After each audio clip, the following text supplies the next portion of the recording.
আজকে সকালটা শুরু হলো ঠিক এইভাবে, ওকে নিয়ে তাড়াতাড়ি বেরিয়ে পড়েছিলাম। তো যেহেতু আজকে ওর ব্লাড টেস্ট ছিল, তো ফার্স্টে দেখো হাসছে, তারপরে যেই ব্লাডটা দেওয়া হয়ে গেছে অমনি মুখটার অবস্থা দেখো। তো তারপরে দুজনে মিলে বাড়ি চলে এলাম। দুপুরে খাওয়া দাওয়া করে বাইরে বেরিয়ে দেখলাম আমাদের এখানে সন্তোষী মায়ের পুজো ছিল।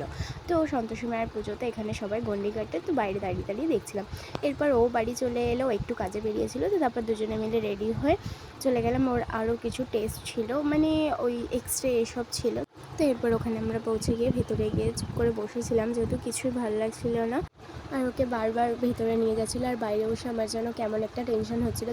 তো এরপর ওখানের কাজ শেষ হয়ে গেছিলো, তো ওকে আমি বলছিলাম চলো দুজনে মিলে কোথাও গিয়ে একটু টাইম স্পেন্ড করেছি। তো বললো চলো কোথাও গিয়ে খাওয়া দাওয়া করি।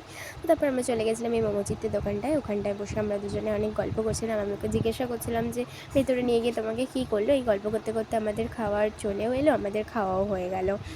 আসলে নিজের প্রিয় মানুষদের যখন কিছু হয় না, তখন কারোরই কিছু ভালো লাগে না। তো আজকের মতো টাটা, তোমাদের সাথে দেখা হচ্ছে আবার নেক্সট ভিডিও।